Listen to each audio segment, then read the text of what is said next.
It was one of those bitterly cold nights when you can hear wood crackle miles away and smell the faint trace of pine smoke in the wind, the kind of night when every log in the fire feels like a small act of survival. I was half asleep when I saw movement on my porch camera, and at first, I thought it was a stray raccoon again, but the shape that bent over my woodpile wasn't furry or four-legged. It was Karen, my HOA neighbor, in her bright pink bathrobe and slippers, lugging my firewood into her fancy little wheelbarrow like she was robbing a bank at midnight. The most absurd part wasn't even the theft. It was the fact that she stopped midway, straightened her back, looked right at my camera, and gave a smug little wave before rolling away like she was proud of it. That was the night I realized two things. 1, my neighbor was out of her mind, and 2, I wasn't going to let her get away with it. By morning, I'd already checked the footage twice, and called my buddy Rick to confirm I wasn't hallucinating from lack of sleep. He laughed so hard he nearly dropped his coffee and said, "Man, you got a live one. Only in your HOA." The video spread like wildfire in our neighborhood group chat. Some neighbors laughed, others acted shocked, and of course, Karen played innocent. She commented under the video saying, "That's my woodpile. Community resource." The audacity made my blood boil. I'd stacked those logs for weeks, hauling them down from the tree line after last spring's storm. Every piece had my sweat in it, and now this woman was claiming it was shared property. That afternoon, I walked over to her house, still trying to keep it civil. She was in her yard, fussing over her manicured hedge like a queen in exile. "Karen," I started, "I saw you taking my firewood last night. Can we talk about that?" She didn't even flinch. "Oh, that?" she said casually. "It's just wood. The HOA policy says visible materials on shared view property can be used for community comfort." I blinked. "Community comfort? You mean your fireplace?" She smiled like she was giving a TED Talk. "Exactly. It's freezing and you have plenty. You should be happy to share with your neighbors." I felt my patience dissolve right there. "Karen, my porch isn't shared view property. It's private. That's theft." She gave me that signature Karen look, eyebrows raised, lips pursed. "Theft? Please. I'm helping maintain neighborhood aesthetics by reducing clutter. Besides, if you don't want people touching it, maybe hide it better." That last line hit me like a challenge. I could have reported her, sure. But I knew from experience that the HOA board was basically her fan club. Complaints against her vanished faster than snow in spring. So instead I smiled and said, "All right. I'll fix that." She looked pleased, thinking she'd won, and went back to pruning her bushes. Over the next few days I tried to let it go. But every morning more logs disappeared. First 10, then 20. I started marking them with chalk just to track how fast they went. In 3 nights, she'd cleared half my pile. When I caught her again on the camera, she was humming Christmas songs while loading up her Lexus trunk. I swear, she even stopped to wipe her hands like a professional lumber thief. I wanted to march over that very minute, but something in me said wait. Document everything. So I did. I set up an extra camera under the eave, adjusted the floodlight angle, and collected every bit of evidence like a detective on a glitter-covered crime scene. By the weekend, I'd had enough. I filed a formal complaint to the HOA, complete with time-stamped footage. A week later, I got their official response. "Dear resident," it began in that condescending HOA tone, "please ensure all outdoor storage remains aesthetically compliant. Excessive firewood constitutes clutter and violates Section 14B of the Neighborhood Presentation Policy." They fined me $50. I actually laughed out loud reading it. They'd ignored my footage and punished me instead. It was so perfectly absurd it almost felt scripted. So, I called the HOA president, Mr. Jennings, who also happened to be Karen's bridge partner. "Jennings," I said, trying to keep my voice calm, "you saw the video, right?" He sighed heavily. "Look, Mike, Karen said she was removing it for safety. The pile was too close to your porch wall, potential fire hazard. She did you a favor." I nearly choked. A favor? She's burning it in her fireplace. Jennings coughed awkwardly. We can revisit the issue in the spring review. Click. I realized then that reasoning wasn't going to fix this. Logic was useless when the system was rigged by people sipping tea together every Thursday.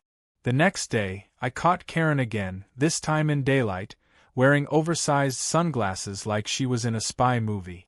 She was rolling her little wheelbarrow full of my wood down the cul-de-sac when I stepped out and said, "Morning, Karen. How's the community comfort supply holding up?" She froze, then smiled sweetly. "Lovely, thanks to you. You should be proud of being such a generous neighbor." Her tone was syrupy enough to rot teeth. "Generous isn't the word I'd use," I said, crossing my arms.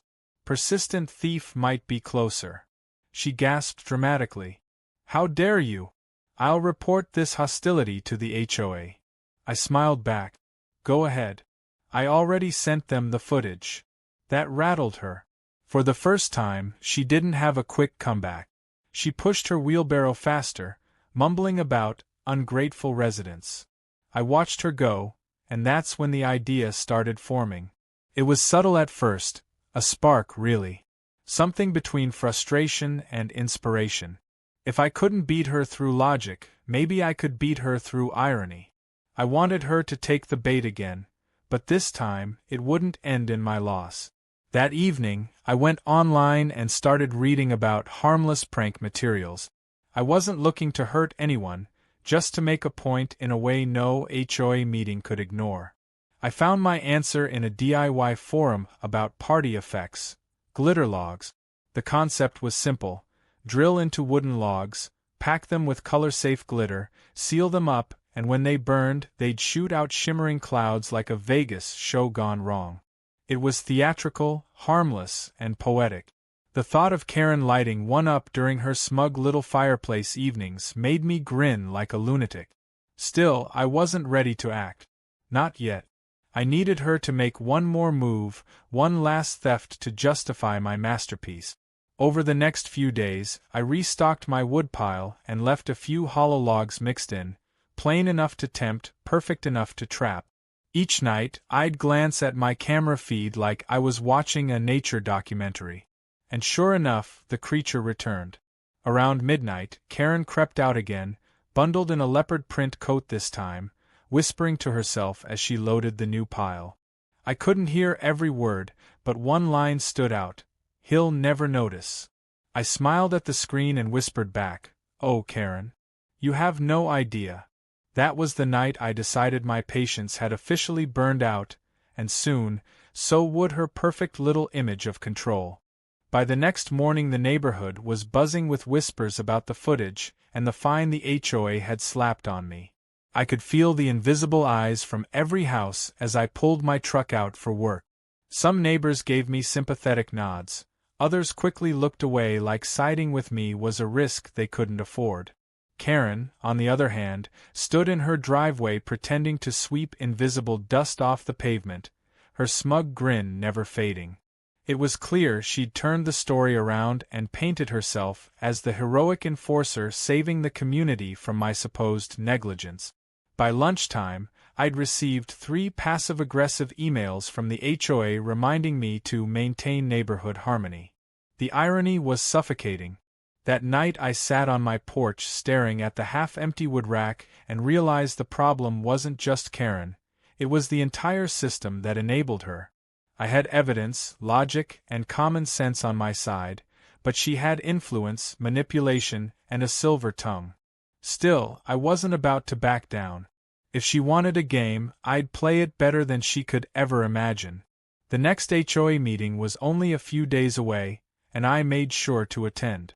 The community hall was packed, a mix of retirees, young couples, and the usual gossip ring clustered around Karen like bees to sugar. She wore a bright red blazer, the kind of thing you'd wear to court if you were trying too hard to look innocent. Mr. Jennings, the HOA president, tapped his pen against the clipboard and said, "All right, let's start with the issue regarding outdoor storage." Everyone turned toward me. I stood up, handed him a USB drive and said, "Before we start, I'd like the board to view this." He plugged it into the projector, and the footage played. The room fell silent as Karen's image appeared, shoving logs into her wheelbarrow at midnight. Gasps rippled through the crowd. Karen shot to her feet instantly. "That's an invasion of privacy." "He's spying on me," she yelled, but her voice cracked halfway through. Jennings cleared his throat nervously. "Karen, this seems concerning." She scrambled for excuses. "It's edited. He's framing me." I crossed my arms and said calmly, "The timestamps match the night she filed her safety complaint. If that's community service, then I must have misunderstood the term." The crowd started murmuring again, half amused, half scandalized. For a second, I thought the board might actually do the right thing. But then Jennings sighed and said, "Let's not escalate personal disputes in a public meeting. We'll handle this privately." And just like that, the conversation was buried under new business. I left that meeting with my jaw clenched so tight it hurt. Outside, a few neighbors quietly patted my shoulder, whispering things like, "Hang in there, Mike, and you know she's got them wrapped around her finger." It was some comfort, but not enough. When I got home, I checked my cameras again out of habit. Around 11 p.m., the motion sensor pinged, and there she was again, bold as ever. This time she wasn't even sneaky. She brought her son, a college kid built like a linebacker, to help load the logs. I watched them laughing as they carried my wood into the back of her SUV. That was the breaking point. I realized the glitter logs couldn't just be a prank, they had to be poetic justice. The next morning, I went to the hardware store and picked up supplies. Hollow drill bits, metallic paint, clear epoxy, and a few bags of ultrafine glitter in gold, silver, and fuchsia. The cashier gave me a weird look as I piled everything on the counter. "Big art project?" she asked. I smiled and said, "You could call it that." When I got home, I spent the evening working in my shed, drilling small cavities into select logs, mixing glitter with epoxy, and sealing the openings so perfectly no one could tell. When the light hit them, they looked just slightly shinier than the rest, enough to catch Karen's greedy eye. By the time I finished, my hands were coated in glitter, and my workbench sparkled like a disco floor. I laughed for the first time in days. 2 nights later, Karen struck again. This time, I didn't hide inside. I watched from the window as she whispered to her son, pointing at the shiny new logs. "Take those," she said, and he obeyed. I could barely contain my excitement. The bait had worked perfectly. They loaded the glitter-packed logs into her SUV and drove off, unaware they were carrying the equivalent of a rainbow bomb. I waited, heart pounding, for the aftermath. It came faster than I expected. The following evening, I was sitting on the porch sipping hot cocoa when I heard sirens and shouting from down the street. I jogged over and saw a plume of sparkling dust rising from Karen's chimney. It looked like her fireplace had exploded into a carnival. Neighbors were gathered on their lawns pointing and laughing as glitter burst from her windows and roof vents, carried by the smoke like some absurd fireworks display. Karen stumbled outside coughing, covered head to toe in sparkles, looking like a deranged Christmas ornament. Her son followed, sneezing out flecks of silver. Firefighters arrived minutes later, equally confused but clearly trying not to laugh as they checked for real flames. I hung back in the crowd, doing my best to look concerned. "Is everyone okay?" I asked innocently. Karen spotted me and shrieked, "You did this! You sabotaged my fireplace!" She lunged forward, waving her glitter-coated hands like she was throwing fairy dust. "You'll pay for this." I raised an eyebrow. "Karen, why would I do that? I thought those were community logs."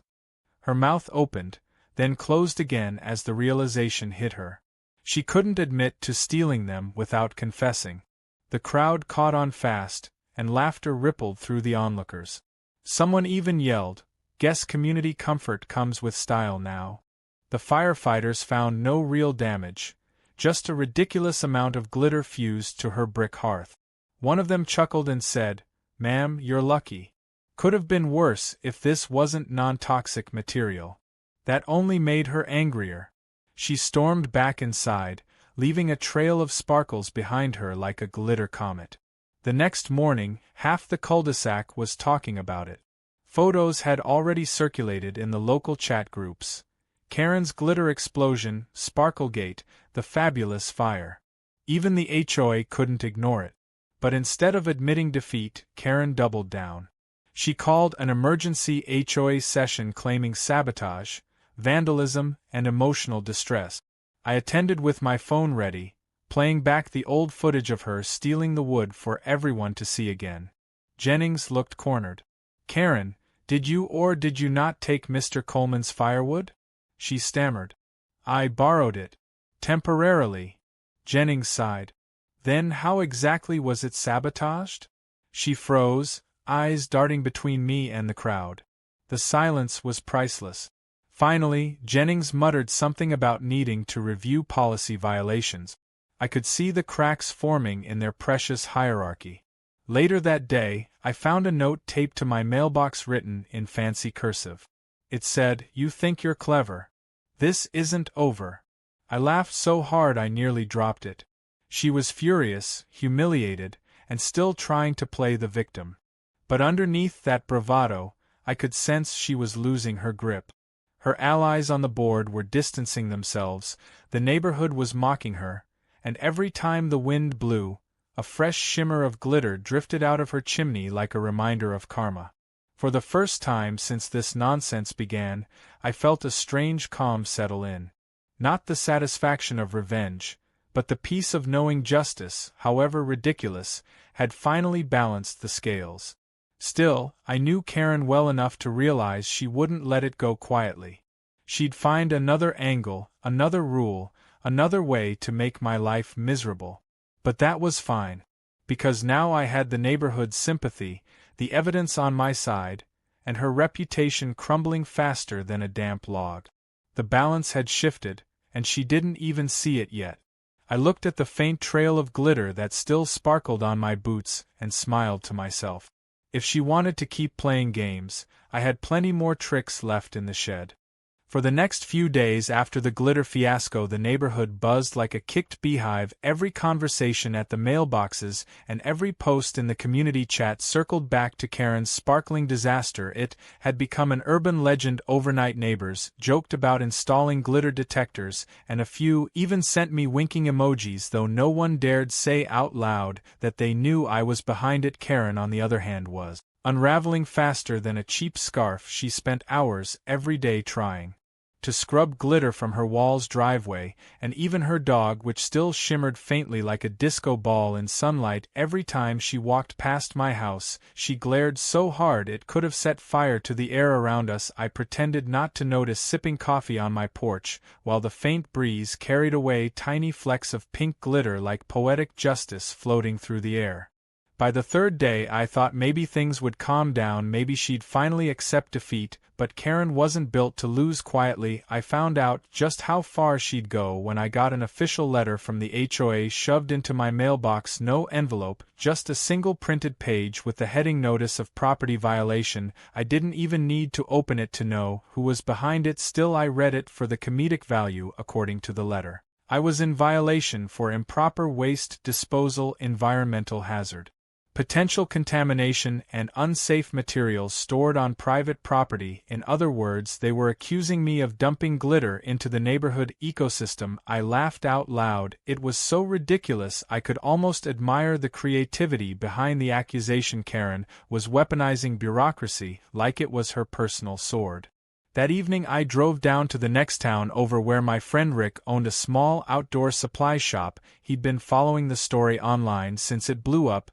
He nearly fell off his chair laughing when he saw me walk in. "You're a local hero, man," he said, wiping tears from his eyes. "Half the people in town are talking about Karen's glitter fire." I grinned. "Yeah, well, the Queen is plotting her revenge. Apparently I'm being charged with environmental terrorism," Rick snorted and said. "If she keeps pushing this, you should go bigger." "What's bigger than glitter?" I asked. He leaned closer with a mischievous grin. "Sound she hates noise, right?" The thought simmered in my head all night. The next morning, I woke up with an idea, not just to retaliate, but to expose the HOA for their hypocrisy.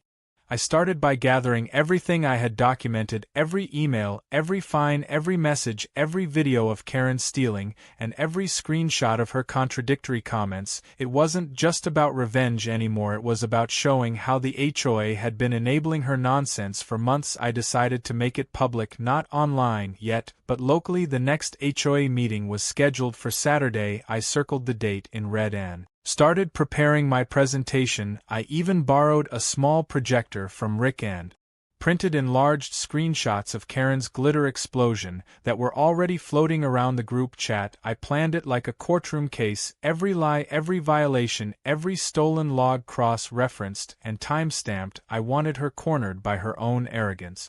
On the night of the meeting, the hall was fuller than ever. Clearly word had spread. Karen arrived first dressed like she was attending a royal hearing, wearing sunglasses indoors, and carrying a binder thick enough to stop a bullet. When she saw me walk in with my little projector bag, her expression flickered between panic and fury. Mr. Jennings looked exhausted, probably dreading whatever was about to unfold. I waited for the agenda to reach community conduct, then calmly stood up and said I'd like to present evidence regarding recent incidents. Jennings rubbed his temples but nodded. Fine, make it brief. I connected the projector and started rolling the footage. Karen creeping at midnight, taking my wood, her emails, her texts, her denials. Every frame filled the wall behind me. People whispered, gasped, laughed. Karen jumped to her feet, shouting, "It's fake, he's manipulating you all," but her words drowned under the weight of her own voice from the recordings. Then I switched to the final slide, a still photo of her glitter-covered living room taken from the public Facebook post her niece had uploaded before quickly deleting it. The room erupted in laughter. Jennings couldn't suppress his grin. Karen turned red as a tomato, muttering something about legal action, but the damage was done. That's when I delivered the punchline. I said calmly, "The HOA claims I've violated environmental safety, but the only contaminant here is the abuse of power. When neighbors can steal and lie and still hide behind board policies, then the real problem isn't glitter, it's corruption." I could see heads nodding, people whispering in agreement. The tide was turning. Karen tried to recover. She pointed at me and shrieked, "This is harassment. He's obsessed with me. He's dangerous." Jennings finally banged his gavel. "Enough, Karen, sit down. We'll handle this civilly." But she didn't. She stormed out of the hall, shouting threats as glitter sparkled on her blazer under the fluorescent light. Once she was gone, the room felt lighter. Neighbors clapped me on the shoulder, thanked me, even offered to co-sign a petition to review the HOA leadership. I went home that night with a strange sense of calm but also caution, because people like Karen don't vanish, they retreat, regroup, and strike harder. Sure enough, the next morning I found my mailbox vandalized, not broken but stuffed full of ashes and half-burned paper. I pulled it out and realized it was a scorched copy of the HOA handbook, with a note scribbled in marker, "Enjoy your freedom, Sparkler." That one made me laugh despite myself. She was losing control, resorting to petty intimidation tactics, but I knew better than to rise to every provocation. Instead, I focused on tightening my defenses. I upgraded my cameras, added floodlights, and installed motion alarms by the shed. If she wanted a battle, I'd give her one, where every move she made was caught on tape.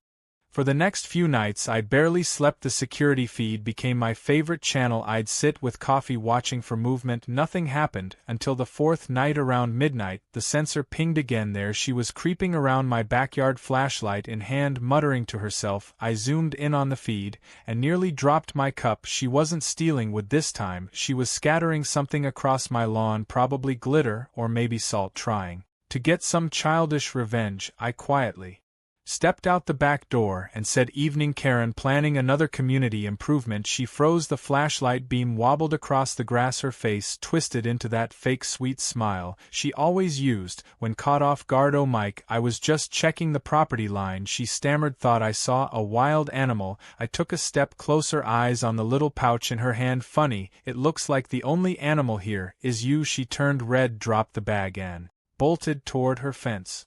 The next morning I checked the lawn. The bag was still there, filled with what turned out to be powdered chalk mixed with glitter. She'd actually tried to mark my grass with some kind of humiliation tactic. I bagged it for evidence, just in case. When the sun rose I could see faint pink trails across the yard, but honestly it looked kind of pretty. I almost wanted to leave it that way. By now the story had grown beyond either of us. The local Facebook group was full of memes comparing Karen to a glitter dragon and me to some kind of folk hero. One post even said just as sparkles brightest at midnight. The absurdity of it all made me laugh until my sides hurt. But beneath the humor I knew it wasn't over, because people like Karen always have one last tantrum left in them. Her pride had been bruised, her authority challenged, and that combination was dangerous. So I started thinking ahead. What would she do next? File another complaint, tamper with my stuff again, maybe try to sue me for emotional distress? I couldn't predict her next move, but I could prepare for it, and part of me almost welcomed it, because by now this wasn't just about revenge, it was about principle. She'd spent months controlling the neighborhood through fear and manipulation, and if it took glitter and stubbornness to expose her, then so be it. I looked out over the faintly sparkling grass, the morning light, catching each speck like 1,000 tiny trophies, and I thought to myself, sometimes justice doesn't come clean, sometimes it shines. Karen's silence after the meeting didn't last long, and by the end of the week, she was back at it, more determined than ever. This time she played it smart, or so she thought. She started going door to door pretending to be the victim, telling everyone that I was a bully who had humiliated her publicly and destroyed her fireplace on purpose. She even claimed that the glitter fumes had caused her breathing issues. The neighborhood was split in half. Again, some people believed her while others just shook their heads and said they'd seen enough to know the truth. I kept quiet for a while, because I knew sooner or later her need for attention would dig her own hole deeper than I ever could. The problem was she didn't just stop at gossip. She began to push the HOA for something new, an inspection committee dedicated to enforcing clean property standards. In reality, it was just a cover to let her snoop around people's yards legally, and of course, I was first on her list.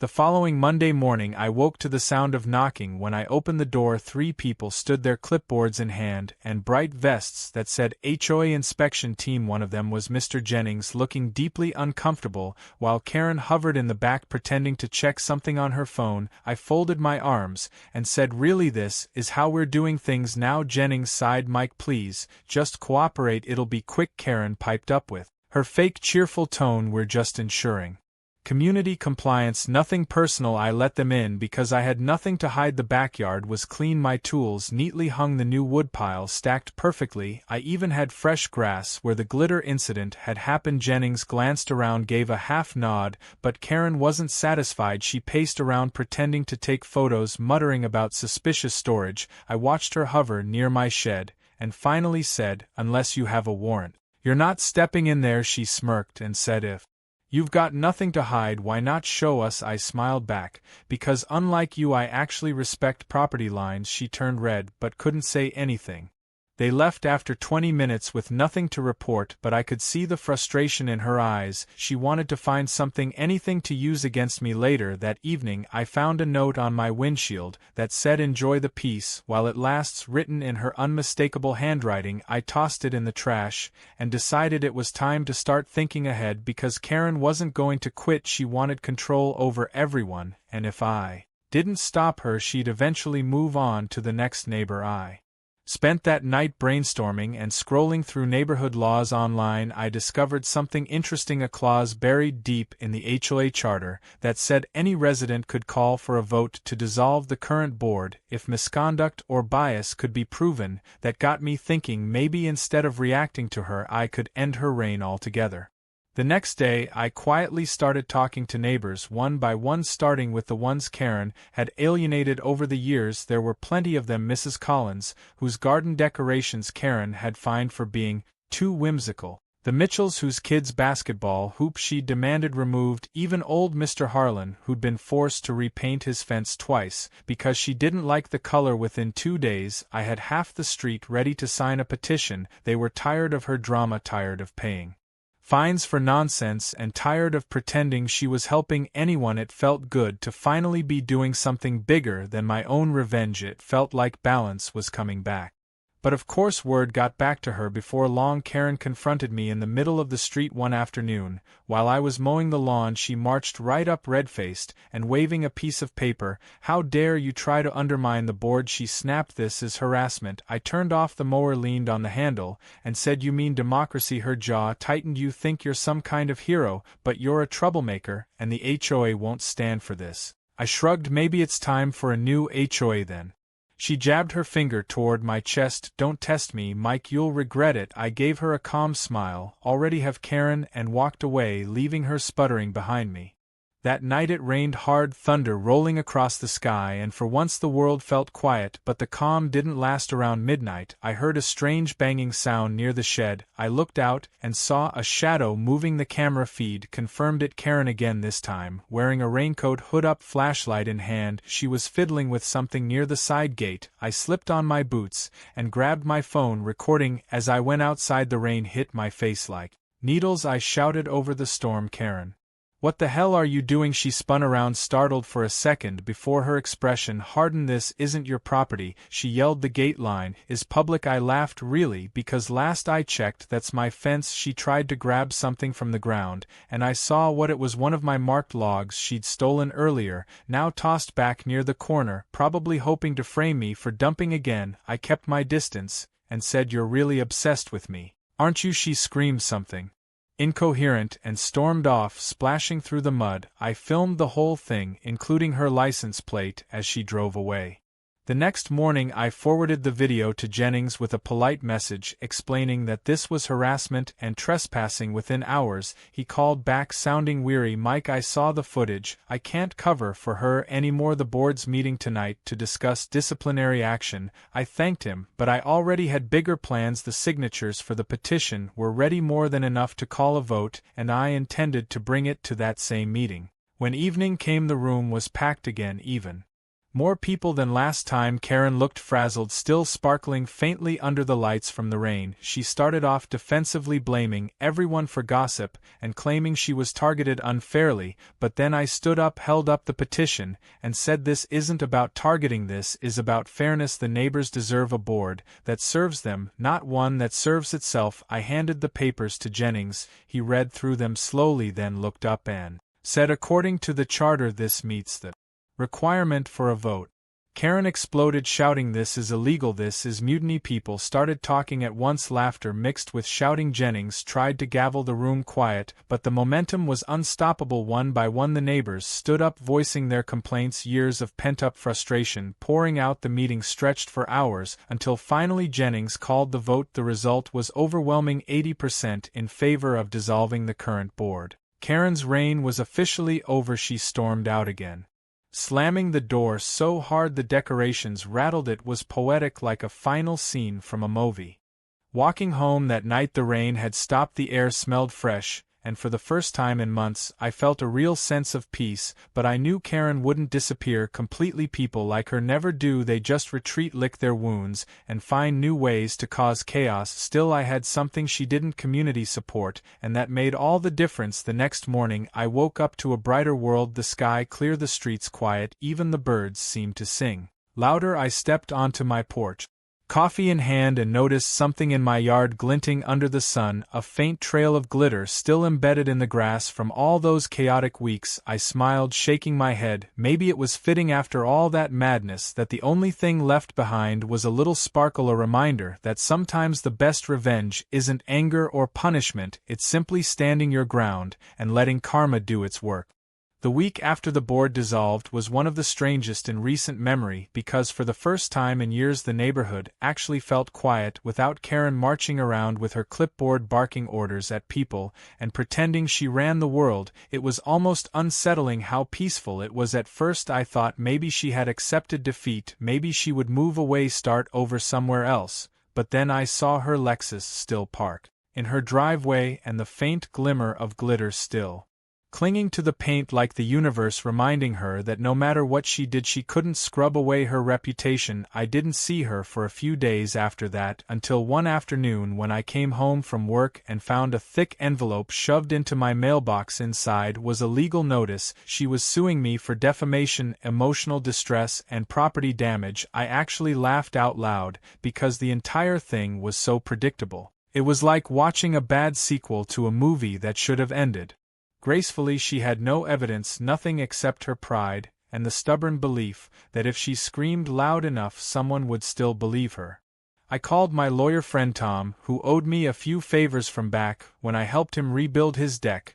He read through the papers and started chuckling halfway through. "Mike, she's out of her mind," he said. "She's basing her claim on your supposed tampering with Firewood and mental anguish from online ridicule." I asked him if we should take it seriously. He said, "We'll respond properly, but honestly she doesn't have a leg to stand on. Her own footage will destroy her case. Just keep everything documented." Which I already had meticulously. Every video, every screenshot, every incident. I had built a folder so thick it could double as a doorstop. I sent him everything, and for the first time since this madness started I felt like the fight was finally leaning my way.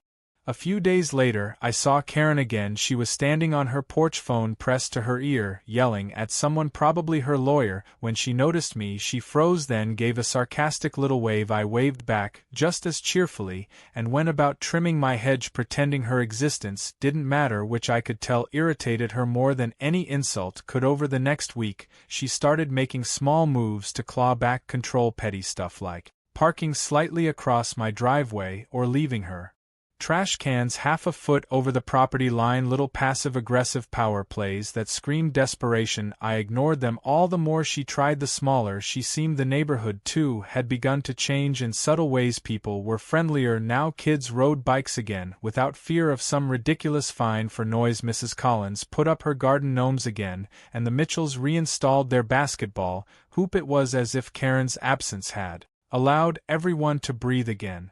The lawsuit, however, was still hanging over us, and the hearing date came faster than expected. I dressed neatly, brought all my documents, and met Tom at the courthouse. Karen arrived in a dramatic beige suit and oversized sunglasses, like she was walking into a reality show finale. She gave me a smirk that said she thought this was her comeback moment. The hearing lasted 2 hours. Her lawyer tried to paint me as a vindictive neighbor who humiliated her for sport, claiming the glitter stunt had caused her psychological trauma. The judge listened politely, then asked a simple question: "Did you or did you not take the firewood without permission?" Karen hesitated, stammered something about community resources. The judge raised an eyebrow and said, "So you admit to taking it?" Karen froze again, and in that instant the entire case fell apart. Tom presented the footage, the emails, the HOA fines, everything. The judge dismissed the case within 15 minutes. Karen's jaw dropped. She tried to protest, but her lawyer had already started packing up his files. After the hearing, I walked out of the courthouse feeling lighter than air. Tom clapped me on the shoulder and said, "Well, that's that. She can appeal, but I doubt she has the stomach for another round." I thanked him and promised him the best barbecue night he'd ever had. That evening the news spread fast through the neighborhood. The lawsuit had been dismissed. People came by to congratulate me. Even Jennings, who had resigned from the board, dropped by to apologize. He admitted Karen had manipulated him, and that he should have stood up earlier. I told him not to worry, that the whole thing had been a lesson for everyone. He nodded and said quietly, "You know, Mike, you might want to consider joining the new board. We could use someone who's not afraid to push back." I laughed, thinking he was joking, but he was serious.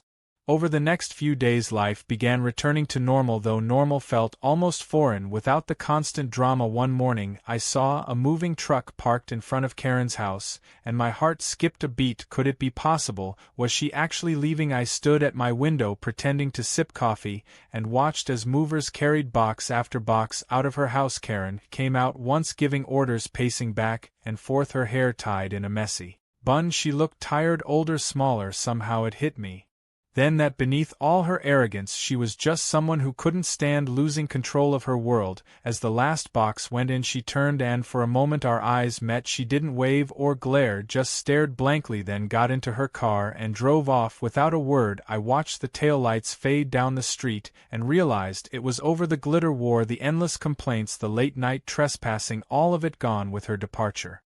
The weeks that followed were almost surreal. Without her the neighborhood thrived. We held our first community barbecue in years. Everyone brought something. The kids ran around chasing each other through the yards, and someone even made glitter cupcakes as a joke. When they handed me one I nearly choked laughing. The sun was setting, warm golden light spilling across the lawns, and for the first time I felt what this place was supposed to be: peaceful, friendly, a community, not a battlefield. Rick came over with a beer and said, "Man, you turned this neighborhood from a soap opera into a comedy." I grinned and said maybe that's what it needed, some sparkle to shake things up.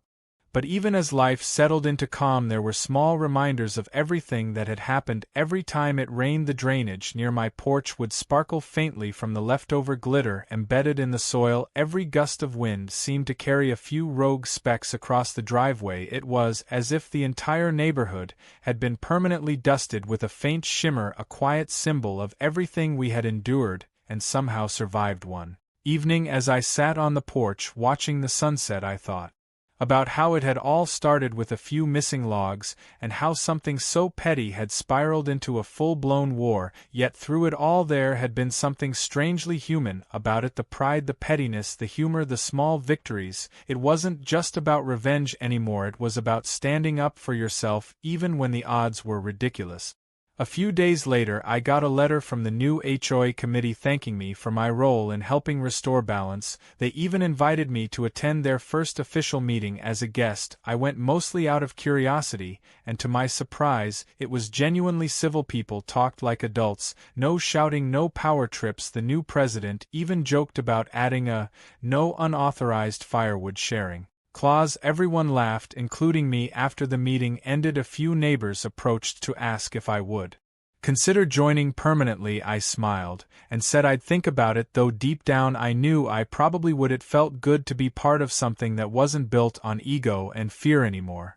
That night as I walked home the air was cool and the moonlight glinted off the tiny bits of glitter still caught in the cracks of the pavement like a constellation. Underfoot I paused at my old woodpile, now neatly covered with a tarp and padlocked out of habit. I remembered that first night months ago, seeing her stealing in the dark, and the rage that had consumed me back then. It felt distant now, almost absurd that one small act of theft had set off a chain of chaos that ended up changing everything. I smiled quietly to myself, realizing that in a strange way maybe I should thank her, because without all that madness the neighborhood would still be living under her thumb. Maybe it took a little glitter to expose the truth, and as I turned to go inside I couldn't help but laugh softly, thinking maybe that was the universe's way of reminding us all that sometimes justice really does shine.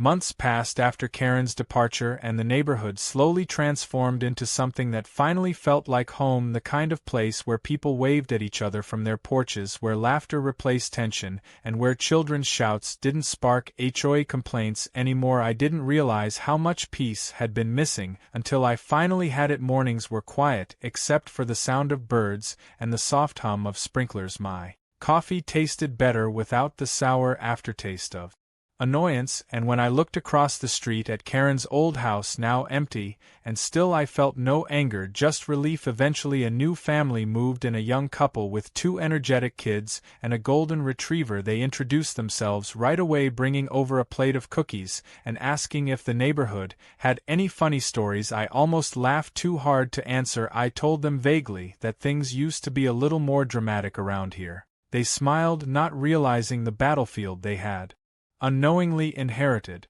As weeks turned into months, little traces of Karen's era continued to fade. Her ridiculous fines were overturned, her endless rules revoked, and her name quietly removed from every HOA document. The new committee ran things differently: open meetings, real discussions, and transparency, something unheard of before. I didn't expect to care much about neighborhood politics anymore, but somehow I found myself attending every meeting.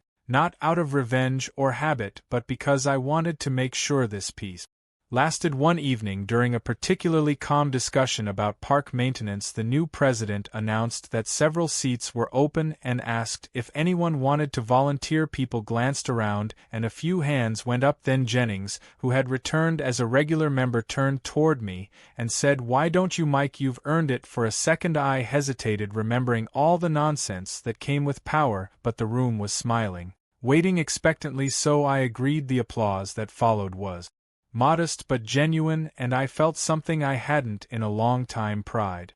The next few weeks were a blur of small victories: fixing the community garden, helping repaint the park benches, organizing the first ever neighborhood cleanup. It was strange how the same energy Karen had used to control people could be used to bring them together. Sometimes at the end of meetings I'd glance at her old empty chair and imagine her reaction, probably fuming somewhere, watching through a window, shaking her head that the world had dared to move on without her. But I didn't think about her much anymore. Life was finally simple again, until one afternoon when I came home and found a small unmarked package on my porch. No return address, just my name written in neat cursive. For a moment my stomach tightened, because I recognized that handwriting. I opened it carefully. Inside was a single mason jar filled with glitter, silver, gold, and pink mixed together, with a small note that said, "Thought you might miss the sparkle." No signature. But it didn't need one. I stood there staring at it, half amused, half unsettled. Was it a joke, a piece offering a reminder of war? I didn't know, but I placed it on my shelf anyway, maybe because in some twisted way it symbolized closure.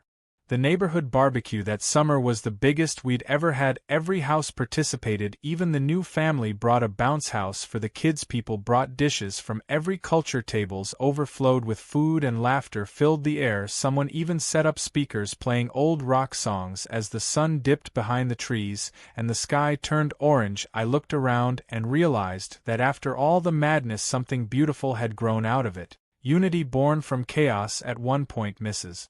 Collins raised her glass and shouted a toast to the man who brought back the sparkle. Everyone laughed and cheered. I blushed, but didn't correct her. Rick leaned over, grinning, and said, "You realize you're a legend now, right? They'll tell this story for years." I shook my head, smiling. "Let them tell it however they want, as long as it ends with peace, I'll take it."